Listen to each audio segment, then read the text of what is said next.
Wa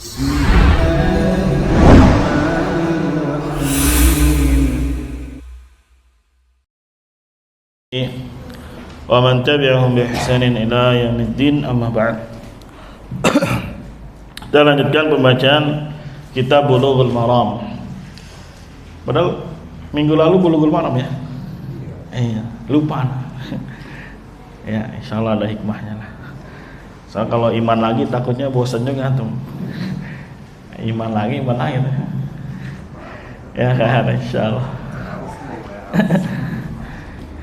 Kita lanjutkan Bulughul Maramnya hadis ke-19. Qala al-mu'allif rahimahullah wa an Abi Sa'labata al-Khushani radhiyallahu anhu. Dari Abu Sa'labah al-Khushani, semoga Allah meridainya, seorang sahabi.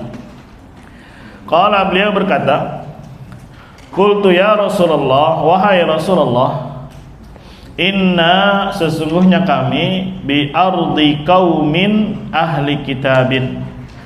Bi di sini menunjukkan tinggal.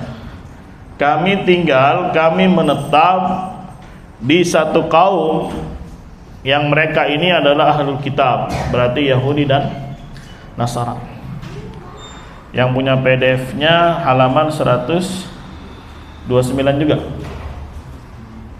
Afana kulu fi aniyatihim, apakah kami boleh makan dari bejana-bejana mereka, ya, gelas, piring, segala macam. Qala, maka Nabi berkata, la ta'kulu fiha, janganlah kalian makan padanya, itu pada aniyah tadi, atau menggunakan bejana-bejana tadi, piring, mangkok dan seterusnya. Illa alla tajidu ghairaha, kecuali kalian tidak mendapati selainnya, cuman itu yang ada. Faghsiluha, maka kata Nabi, cucilah, wa kulu fiha, dan makanlah menggunakan bejana tersebut. Hadisnya muttafaqun alaih, dikeluarkan oleh al-Imam Bukhari rahimahullah dan juga al-Imam Muslim rahimahullah ta'ala. Itu hadis yang pertama, atau hadis yang ke-19. Hadis yang ke-20, wa an Imran bin Husain, dari Imran ibn Husain radhiyallahu anhu, anna Nabi sallallahu alaihi wasallam wa ashabah, bahwasanya Nabi sallallahu alaihi wasallam dan para sahabatnya, tawaddau, mereka berudu, min mazadatim ra'atin musyrikatin, dari mazadah. Mazadah itu sejenis bejana yang terbuat dari kulit, dari wanita musyrikah. Muttafaqun alaih, hadisnya juga apa? Muttafaqun alaih. Fi hadisin tawil, pada hadis yang panjang. Kalau kita lihat hadis ke-19 dan 20, kalau 19 melarang, sedangkan hadis ke-20 apa? Memakai. Ya, seakan-akan ada kontradiksi. Maka kebanyakan para ulama ketika kontradiksi seperti ini, pakai ambil aja kaidahnya. Ketika dilarang, ternyata mengerjakan, minimal makruh di situ. Ya. Tapi kalau ada perintah tapi tidak dilakukan, berarti minimalnya mustahab. Ya. Kalau misalkan larangan saja selesai urusan, nggak masalah. Berarti memang haram. Perintah saja, alhamdulillah mudah, berarti dia wajib. Tapi terkadang ada larangan, malah dikerjakan. Berarti apa? Tengah-tengahnya jadinya apa? Makruh. Ada perintah tapi tidak dikerjakan, maka menjadi apa dia? Mustahab. Itu kebanyakan yang gampangnya, mudahnya. Ini juga yang ditakrir dalam kitab Al-Usul min Usul punyanya Syekh Shalih Utsaimin rahimahullah ta'ala, atau Syekh Muhammad Ibn Shalih Al-Utsaimin rahimahullah ta'ala. Ya, kita ambil sini pembahasan yang pertama, hukmu aniyatil kuffari, hukum bejana orang-orang apa? Kafir. Berkata Imam Nawawi rahimahullah dalam kitabnya Syarh Muhadzab, yukrah isti'malu awanil kuffar, hukumnya makruh menggunakan bejana-bejana orang-orang apa? Kufar. Sama saja bejana ini datangnya dari ahlul kitab atau selain ahlul kitab, musyrikin, ya, orang Buddha, orang Hindu, ya. Al-mutadayyin yang biasa bisti'malin najasah, menggunakan yang najis, wa ghairihi, dan selainnya, ya, dari kalangan orang-orang kufar baik ahlul kitab maupun selain mereka, yang mereka biasa mengonsumsi atau memasak dan seterusnya dari yang najis seperti apa? Babi. Wa daliluhu, dalilnya hadis yang kita bacakan di atas, itu Abu Tha'labah Al-Khushani. Berkata ashabuna ini Syafi'iyah, wa awanihim, bejana-bejana mereka, al-musta'malah yang digunakan filma, itu khusus untuk air, akhaffu karahatin, lebih ringan karohanya, ya, karena kan air, kan hukum air apa? Hukum asal air adalah apa? Suci. Fa in tuyqina taharatu awanihim fala karahata hina idzin fi isti'maliha.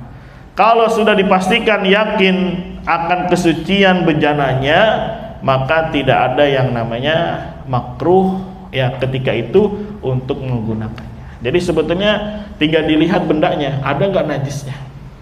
Ya, kalau ada najisnya tinggal bersihkan gitu. Tapi kalau ini kita lihat bersih, ya sudah bersih, tinggal dipakai. Tapi kalau dia ragu dan seterusnya, maka ya bisa dia tinggalkan atau dia cuci. Tsumma qala, kemudian Imam Nawawi berkata, wa hadzal ladzi dzakarna minal hukmi bi taharati awanil kuffar huwa madhhabuna. Inilah yang kami sebutkan dari hukum sucinya bejana orang kufar, inilah mazhab kami, itu Syafi'iyah. Dan mazhabnya jumhur minas salaf. Mazhab dari siapa? Jumhur minas salaf, berarti dia taharah. Wa haka ashabuna, kemudian sahabat-sahabat kami itu Syafi'iyah menghikayatkan, menukil dari Imam Ahmad dan juga Ishaq ibn Rahawai najasata dzalik. Jadi ada yang berpendapat bejana apa orang-orang kufar ini najis. Siapa? Antara lain Imam Ahmad dalam satu riwayat, dan juga ya Ishaq ibn Rahawai, temannya Imam Ahmad. Dalil yang mereka gunakan innamal musyrikuna najas. Surat At-Taubah ayat 28. Sesungguhnya hanya saja orang musyrik itu apa? Najis. Kemudian dalil yang kedua hadis Abi Tha'labah tadi, yang kami tinggal di negeri orang-orang apa? Kufar, ya, apakah boleh kami makan dari bejana mereka? Maka Nabi melarangnya, kecuali tidak ada yang lain kecuali itu, harus dicuci dulu. Nah, ini dalilnya dari Imam Ahmad dan Ishaq Rahawai. Tapi dibantah, ya, bahwasanya ayat innamal musyrikuna najas itu bukan zatnya, tapi apa? Akidahnya, ya, agamanya mereka, peribadahan mereka itu apa? Dikatakan oleh Allah apa? Najis. Jadi bukan zat tapi makna. Mafhum? Adapun jawaban untuk hadis Abi Tha'labah, ya, telah datang dalam riwayat Abu Daud, ada tambahan dalam riwayat Abu Daud. Mereka masak babi di situ. Ya. Jadi ada riwayat lain, kan tadi kan muttafaqun alaih, nggak ada tuh ceritanya masak babi di sana. Tapi dalam riwayat Abu Daud dijelaskan apa? Mereka memasak apa? Lahma al-khinzir. Ya, mereka masak daging apa? Daging babi. Nah, ini dalam riwayatnya siapa? Abu Daud. Jadi kalau antum mau ngelihat riwayat lebih detail, terkadang nyari di Sunan. Ya, nyarinya di mana? Di Sunan Nasa'i, Abu Daud, Tirmidzi. Ya, sebetulnya kisahnya sama sebetulnya, hanya saja penceritaannya mungkin dari berbagai apa? Sisi, dari berbagai arah. Nah, itu. Sehingga kita mendapatkan cerita secara utuh. Selama hadisnya sahih, hadisnya hasan minimal, maka dia hujjah. Maka dia apa? Hujjah. Walhasil di sini kata penulis yaitu Syekh Ibnu Hizam hafizahullah taala. Ya, walaupun anak belum pernah ketemu sama beliau, tapi suka apa WhatsApp atau tanya jawab sama beliau. Ya, walaupun belum apa, belum sempat ketemu. Ya. Walhasil kesimpulannya min hadil masalah, dari masalah ini paling bawah halaman 130. Anna aniyatal kuffar, bahwasanya bejana orang-orang kufar intu yuqina, kalau sudah dipastikan dengan yakin min najasatiha, dari kenajisannya, mafhum, haruma istimaluha, maka haram menggunakannya, hatta yaghsilaha, sampai dia mencucinya. Jadi patokannya sekarang ada nggak najisnya di situ. Kalau ada ya sudah cuci. Gitu. Wa in tuyqina min taharatiha, kalau sudah dipastikan yakin dia suci, tidak ada najis, fala karahata fi istimaliha, maka tidak masalah, tidak makruh untuk menggunakannya. Ya, wa ma ada hataini suratain fayukrah istimaluha, maka selain dua gambaran ini hukumnya makruh. Apa dua gambaran ini? Mungkin dia ragu, ya, mungkin kayaknya ini tidak meyakinkan ini, maka menggunakannya menjadi apa? Makruh. Wallahu a'lam bishawab. Ya, jadi pakai saja. Ya, selama kita yakin bejananya adalah apa? Bersih. Misalkan rumah makan yang punya siapa ini? Ini orang apa yang punya nih misalnya? Cinanya Budanya biasa makan apa? Makan gitu. Atau nggak tahu nih bersih atau enggak itunya, suci atau enggak, ya sudah, paling nggak hukumnya jadi makruh. Yang penting kan pas kita dilihat dihidangkan di situ bejananya bersih, ya makanannya juga halal. Mafhum, tempe, tahu, telur. Nah, bukan berarti masalah ini nggak ada di dunia kita, ada. Apalagi kita hidupnya heterogen gitu. Orang-orang yang punya rumah makan dan seterusnya pakai bejana dan yang lainnya, mungkin juga dia memasaknya pakai apa dan seterusnya. Kecuali kita tahu ya rumah makan ini ada babinya, ya sudah tinggalkan saja. Tapi kebanyakan kan walaupun dia orang Cina, terkadang dia juga nggak mau gitu, karena dikesankan nanti menjauh manusia. Akhirnya dia bilanglah halal misalnya, ya supaya apa orang mau apa, mau beli itu. Al-muhim kita bicara bejananya, ya selama tidak ada najis maka dia boleh digunakan. Kalau ada najisnya maka harus dibersihkan. Ya kalau kita sih sekarang mau gampang, sudah banyak ini ngapain? Ya namanya lagi gampang. Kalau lagi ribet, nggak ada lagi bejana. Kan hidup itu kondisinya nggak selalu apa? Iya ideal, nggak selalu enak, itu bisa jadi. Ya apalagi di medsos lagi dibikin gaduh gitu. Hati-hati, nanti ada begini-begini. Siapkan makanan selama 7 hari. Siapkan listrik. Siapkan apa lagi? Air bersih. Siapkan ini, siapkan ini. Minimal untuk bertahan selama berapa hari? 7 hari. Ada yang bilang 3 hari. Ya nanti chaos kayak di Jerman katanya mati lampu. Ya chaos kayak di mana? Di Iran dan seterusnya. Ya insyaallah.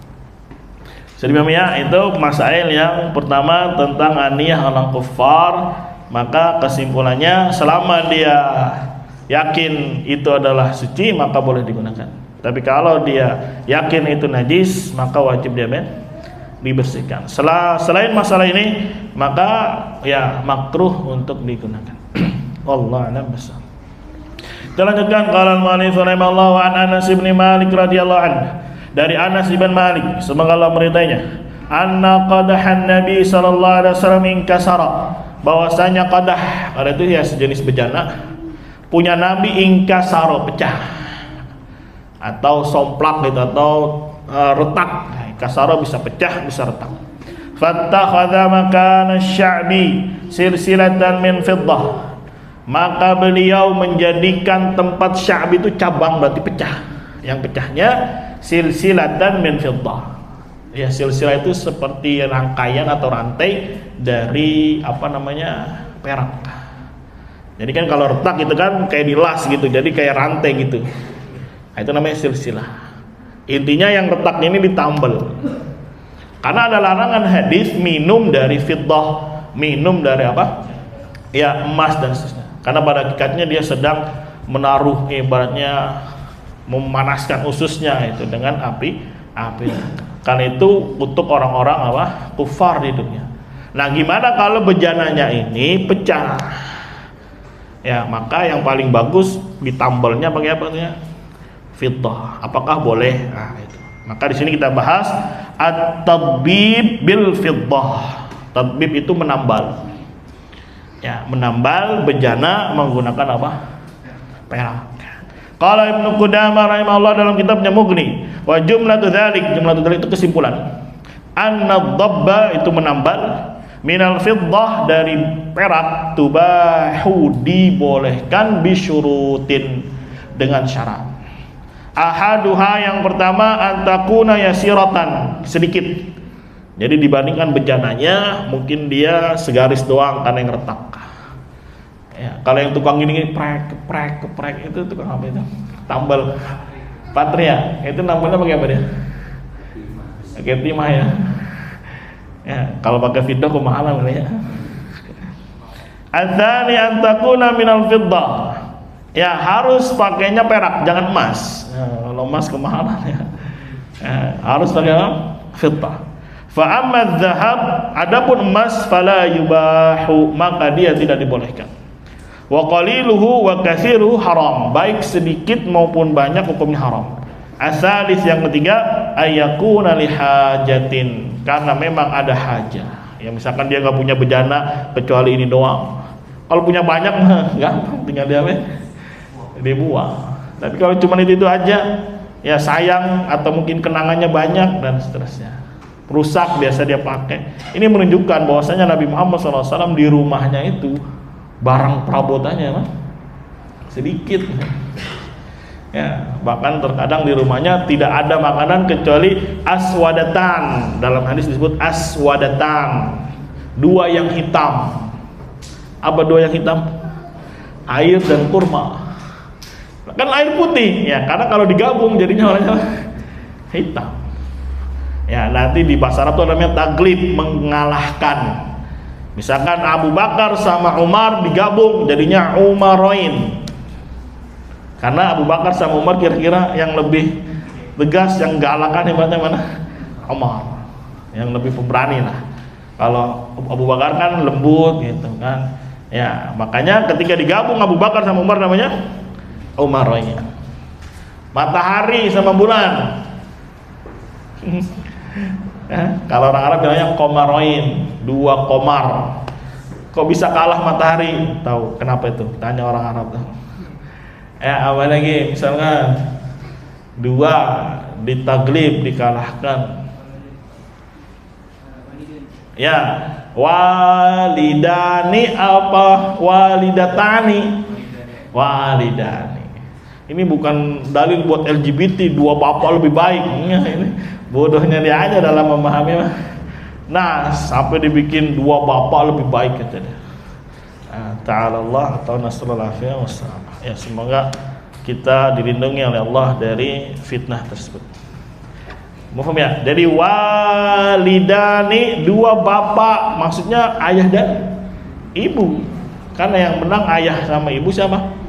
Ayah, karena dia qawwamuna ar-rijalu qawwamuna ala nisa. Mafhum ya?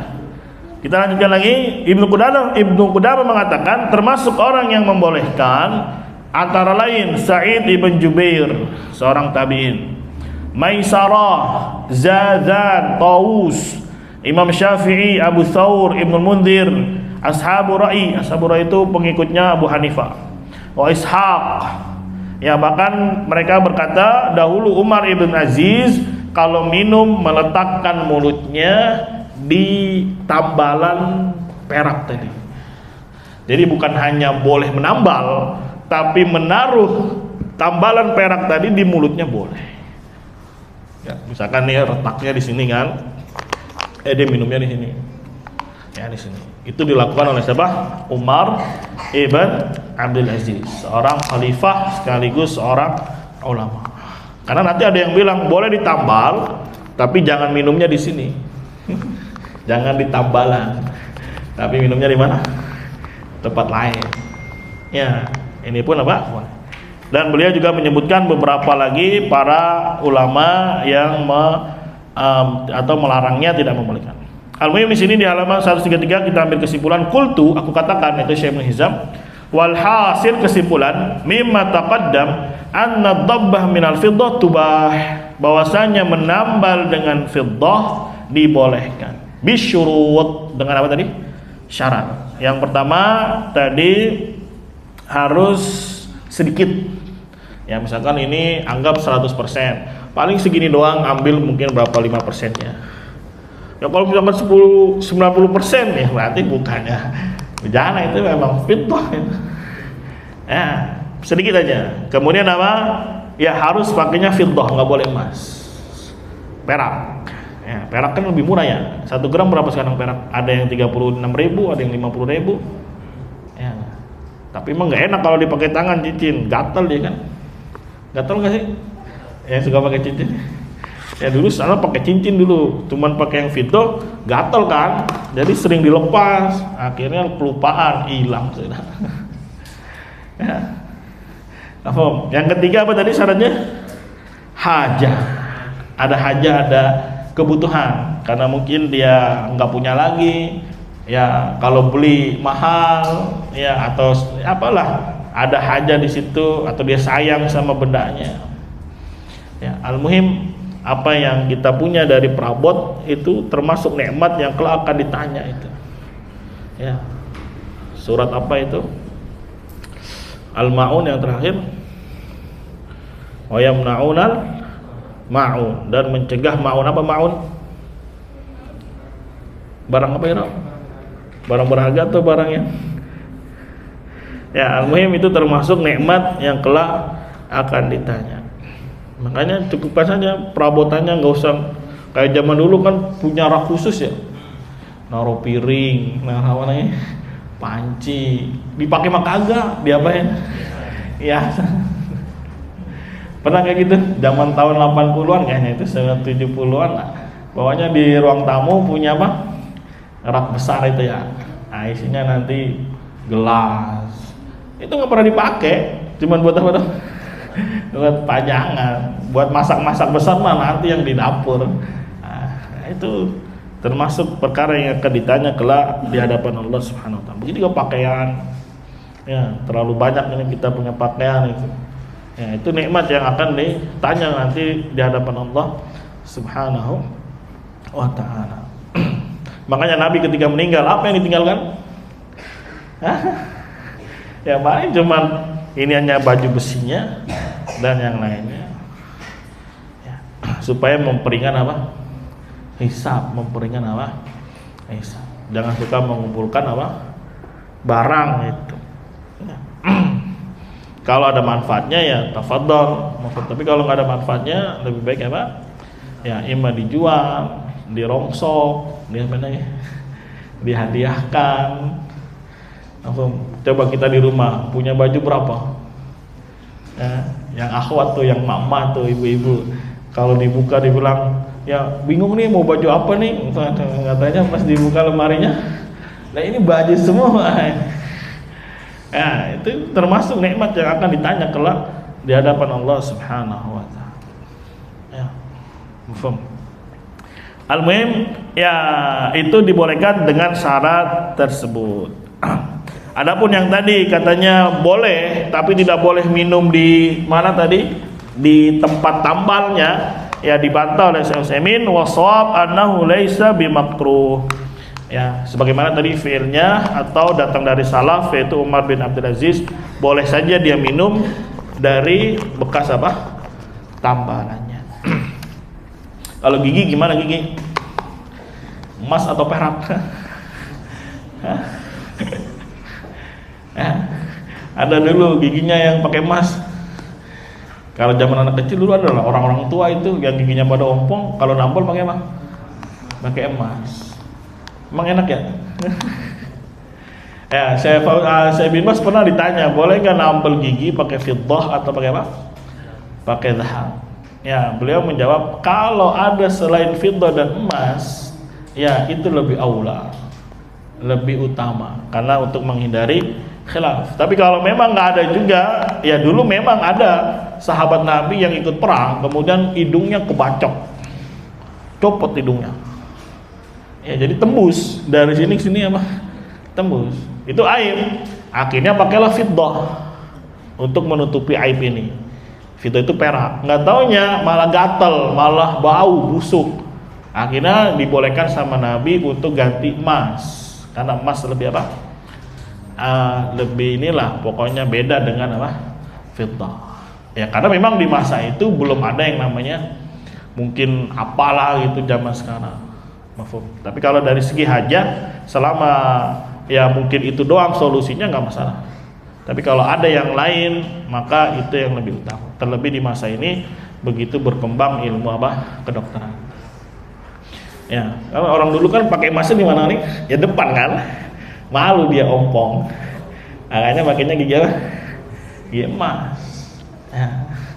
Tapi kalau sekarang udah canggih-canggih, mau giginya ditanyain mau Bapak budgetnya berapa? 5 juta ada, 10 juta ada, 20 juta ada. Ya, mau yang lepas pasang bisa, mau yang diimplan, dibor lagi di sininya. Tergantung apanya? Duitnya ada. Masalah yang kedua at-tabbib bizahab, menambal dengan zahab, itu emas. Wa ma tadbib bidzahab faqad dzahaba 'ammatul ulama ila tahrimi dzalik.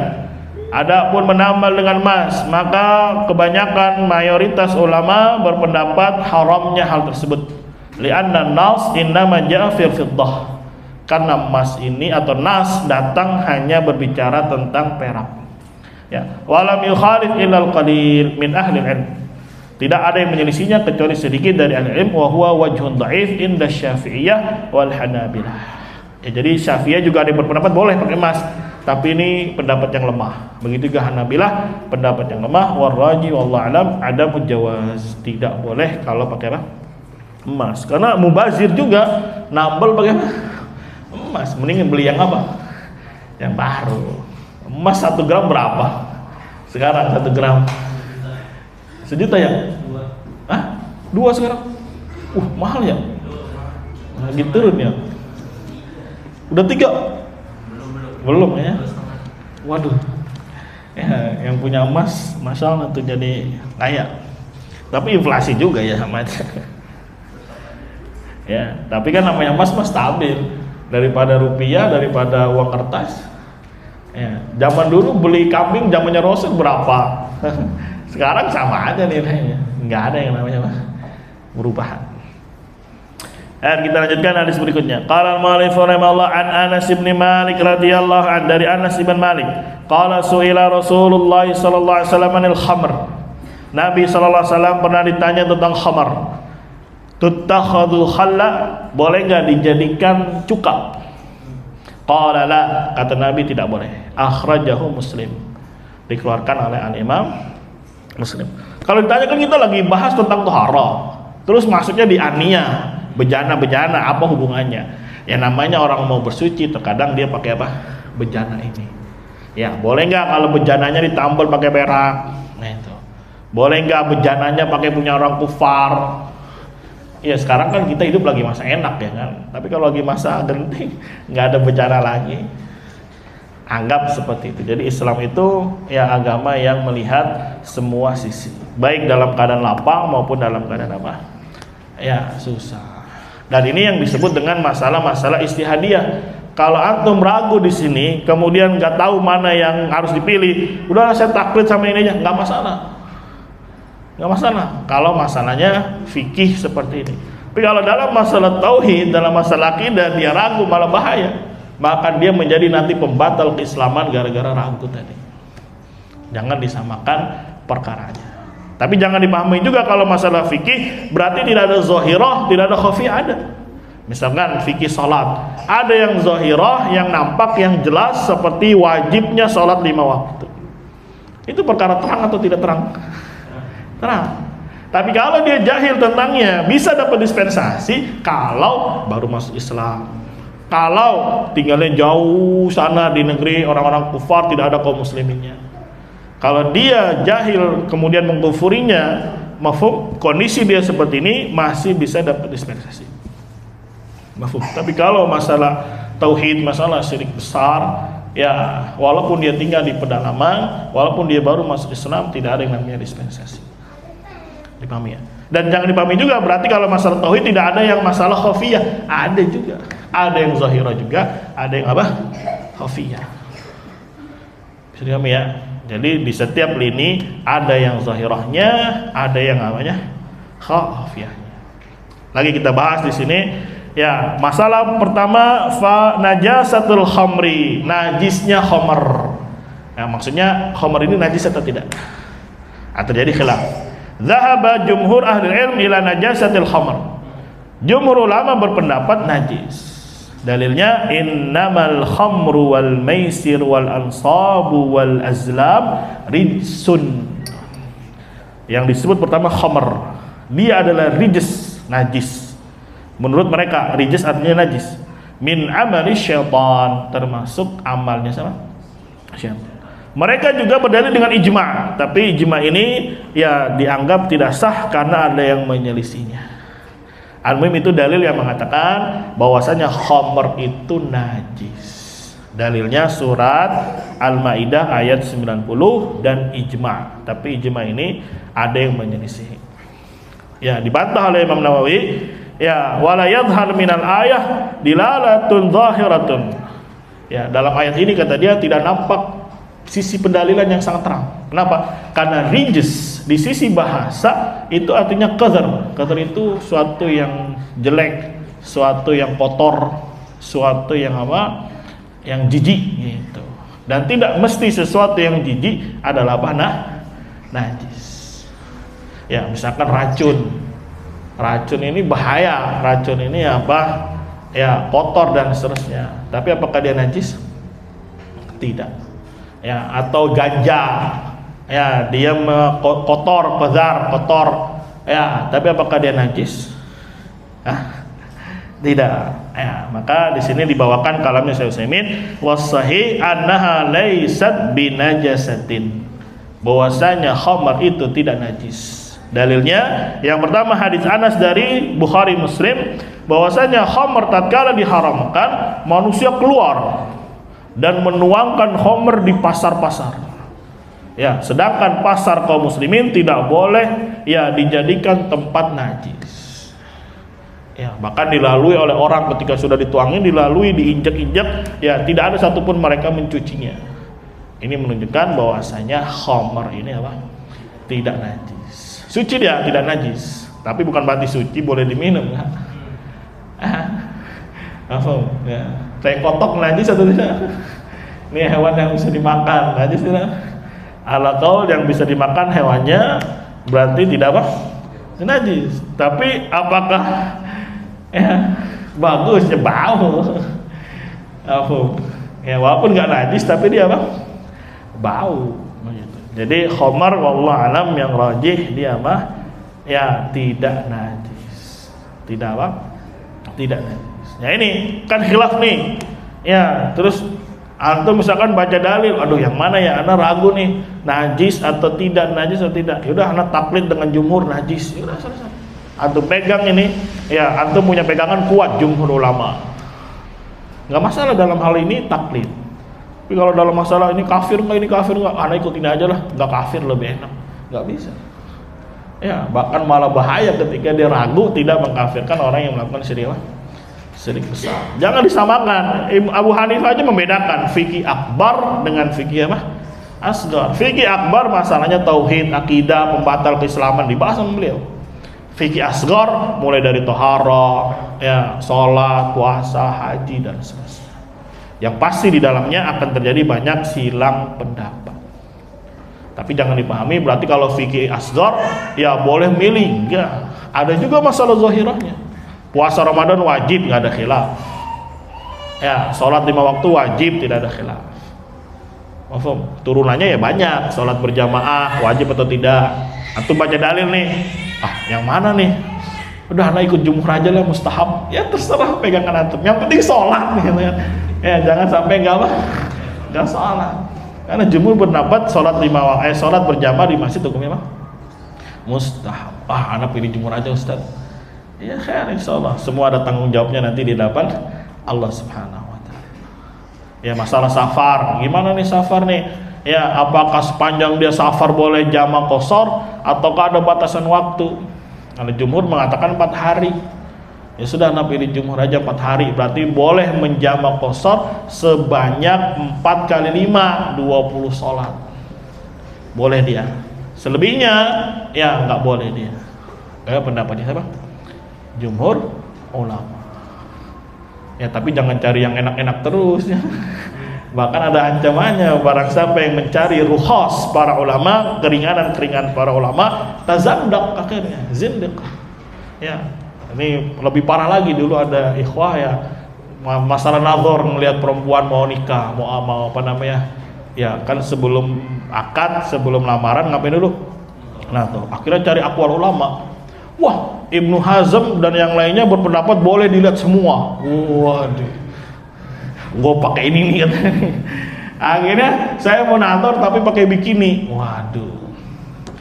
Akhwatnya udah nggak ada yang mau lamar lagi, udah 30 lebih. Nggak apa-apa lah. Ya semoga ini berhasil. Ya pas dipakai bikini, ikhwannya ini nggak seret, mudah lah akhwatnya stres. Ya, kan ini jadinya mengambil apa? Keringanan, akhirnya ya kacau balau nanti. Sallallahu alaihi wasallam. Ya, jangan lama cari-cari yang enak-enaknya mulu, tazanak.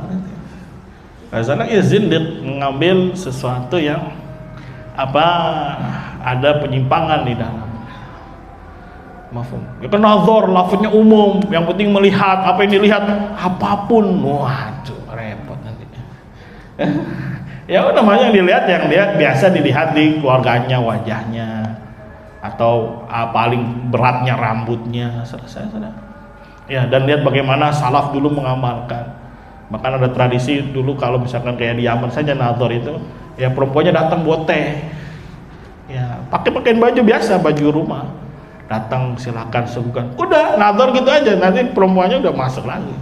Nanti ditanya sama bapaknya, "Gimana anak saya?" Waduh. Ya, jadi udah bismillah. Ya, ini banyakkan gaya lah. Kesana. Ya, sama. Maaf ya. Jadi hati-hati yang dari namanya para ulama pasti tergelincir, banyak yang tergelincir karena mereka juga manusia, tidak masuk. Maaf. Apa mau misalkan ambil pendapatnya Ibnu Hazm ya, kalau buang air nggak boleh atau kencing tidak boleh di air yang mengenang. Tapi kalau air kencingnya dimasukin ke botol kemudian disiram tuangin ke air nggak masalah, nggak mau kan? Ya. Atau lafadznya cuma kencing, kalau berak buang air besar nggak masalah. Ya, yang dilarang cuma apa? Kencing. Tapi kalau di mana yang tidak mengalir nggak masalah, karena nggak ada larangannya. Ya zahiri jadi. Ya pasti akan ada aja pendapat-pendapat yang begini dan begitu. Ya kalau dicari-cari pasti ada aja. Ya sampai mendatangi istri dari belakang pun ada yang berpendapat. Nah sebenarnya kalau dicari-cari ya itu tazandak jadinya. Ya mengambil sesuatu yang menyimpang. Assalamualaikum ya. Jadi wallahu alam bisawab, hukum khamr itu tidak najis. Hukum khamr itu tidak najis. Satu lagi deh. Hukmu takhlilil khamr. Hukum ya menjadikan khamr ini cuka. Ya kalau khamr kan memabukkan, akhirnya supaya bisa dimanfaatkan sama dia diapain? Dijadiin cuka. Pendapat jumhur mengatakan tahrimi takhlilil khamr, mengharamkan takhlil. Takhlil itu berarti ada aktivitas menjadikan khamr cuka. Ya berarti dia sendiri yang berbuat. Dengan cara apa? Dicampurkan sebagian mawad itu unsur-unsur atau materi seperti milah, garam, khal atau cuka itu sendiri atau ragi bisa. Ya, dimasukin bawang merah, bawang putih dan seterusnya lah. Pokoknya pakai sesuatu gitu. Sehingga yang tadinya khamar dicampur ragi atau dicampur bawang putih atau dicampur garam dan yang lain akan menjadi cuka. Maka jumhur berpendapat hukumnya haram. Ya, dalil yang dipakai di sini dari hadisnya Anas, anna Abu Talha sa'alan nabiyya. Abu Talha pernah bertanya kepada Nabi an aitamin, tentang anak yatim, warathu khamra. Dapat warisan berupa khamar. Ya, qala, kata Nabi, ahriqha, lemparkan dia, tuangkan dia, buang. Qala afala naj'aluha khalla. Ya, tidakkah kami menjadikan dia sebagai cuka? Apa kata Nabi? Qala la, jangan. ya sudah buang saja. Ini hadisnya jelas tidak boleh membuat khamr jadi apa? Cuka. Walaupun Abu Hanifah berpendapat boleh. Ya, karena Abu Hanifah itu ashabur ra'y. Kata dia khamr mabuk, ketika dijadiin cuka nggak mabuk, berarti hilang alasan mabuknya. Ya, ya. Karena tadinya mabuk dilarang kan, ininya mabuk-memabukkan dilarang. Tapi ketika hilang mabuknya, iskarnya hilang, akhirnya katanya dia dibolehkan. Tapi sudah ada nas tadi dari hadisnya Anas bahwasanya Abu Talha bertanya kepada Nabi, apakah boleh dimanfaatkan jadi cuka? Beliau menjawab dengan tegas apa? Tidak boleh. Kecuali di sini Imam Syafi'i mengatakan kalau bukan kita tambah-tambah, sekedar kita pindahin. Misalkan ditaruh di tempat panas, berubah dia. Atau mungkin ada metode ditaruh di tempat yang redup. Ya, biasanya kan kalau orang bikin khamr atau cuka kan ditaruh di gentong, ya. Kemudian ditaruh di tempat yang lembab. Atau ada yang ditaruh di tempat panas. Nah, ini Imam Syafi'i atau bukan Imam Syafi'i, Syafi'iyah masih ada yang membolehkan tanpa dicampur-campur. Jadi sekedar ditaruh di tempat panas, akhirnya dia berubah. Atau ditaruh di tempat yang lembab, yang tidak ada cahaya, ya. Beberapa Syafi'iyah ada yang membolehkan, tapi wasahih kata dia itu pun tidak boleh. Yang sahih itu tidak boleh. Kenapa? Karena apa? Ya, ada usaha dari kita untuk merubah khamr menjadi apa? Khal. Yaitu khal itu cuka. Ya. Masalah yang ketiga, idza takhallalatil khamru bi nafsiha. Lah kalau khamr ini ternyata menjadi cuka dengan sendirinya tanpa dicampur tangan manusia, tanpa dipindahin, tanpa dicampur-campur. Mafhum Imam Nawawi mengatakan ajma'u, para ulama sepakat ala annaha idza qalabat bi nafsiha khalla taharat. Kalau khamr ini berubah dengan sendirinya ya menjadi cuka, maka hukumnya apa? Suci. Dan kalau suci boleh dipakai, boleh dimanfaatkan. Wallahu a'lam bishawab. Ya, sisa lanjutannya pada kesempatan yang akan datang insyaallah taala. Ya alhamdulillah ya di kita mah enggak ada ya tradisi-tradisi bikin-bikin apa? Khamr. Tapi kalau di kampung-kampung di pedalaman kayak di Lombok, di NTT mungkin atau ada itu. Ya, ima dari nila. Nila apa nira? Nila lagi. Nira ya, dari jagung. Di Lombok ada pernah ditawarin, ya dari jagung. Anak tanya ini mabok nggak? Enggak, ini mah minuman sehat. Ya udah bismillah. Ya, tapi kata dia kalau lama sedikit jadi apa dia? Jadi mabok. Ya, jadi udah mulai bebui itu. Itu udah mulai keluar apanya tuh? Khamrnya. Apalagi singkong, kan bisa ya? Singkong. Ada di sini yang bikin khamr pakai singkong. Atau kurma juga kelamaan bisa jadi apa? Jadi khamr. Makanya dibolehkan cuma sehari aja, direndam sehari mau diminum. Lebih dari itu nanti dia jadi apa? Khamr. Anggur, ya direndam berapa lama? Ada yang puluhan tahun, ada yang lumayan itu. Akhirnya jadi apa? Jadi khamr. Ya alhamdulillah ini taufik dari Allah. Ya minum yang baik-baik aja, just juice. Apa lagi? Fruity. Pocari Sweat. Alhamdulillah ya, tapi ternyata kebanyakan juga bikin apa? Bikin penyakit juga. Ya, yang penting sedang-sedang aja ya. Boleh makan tapi jangan apa? Berlebihan, kayak extra jos, ratindeng, ya itu kemasan semua mubah. Tapi kalau kebanyakan juga apa? Bahaya buat tubuh, buat ginjal, buat seterusnya. Apa sih sesuatu yang nggak berlebihan itu nggak berbahaya? Ya, banyak ngomong juga berlebihan bahaya, banyak tidur juga berlebihan apa? Bahaya, banyak makan juga apa? Bahaya. Bukan berarti zatnya sekarang yang ini dilarang, tapi yang dilarang adalah apanya? Perbuatannya tadi. Ya, maaf. Bukan wah gula ini juga gulanya banyak, berarti gula juga haram. Nah, gimana ceritanya? Ya gula hukum asalnya. Ya, mau ubah dia. Ya, yang diharamkan malah apa? Konsumsinya itu yang berlebihan, ya melampaui batas. Tapi secara zatnya apa? Nah, dia mubah, dia halal. Ya. Berbeda dengan yang tumbuhan-tumbuhan yang itu memang dari zatnya sudah apa? Sudah diharamkan. Semoga Allah beri taufik. Ada pertanyaan? Fikih luas juga ya, banyak ya. Ini aja 10 jilid buku ini. Banyak. Bismillah. Cukup ya, kita akhiri. Subhanakallahumma wa bihamdika asyhadu an la ilaha illa anta astaghfiruka wa atubu ilaik. Assalamualaikum warahmatullahi wabarakatuh.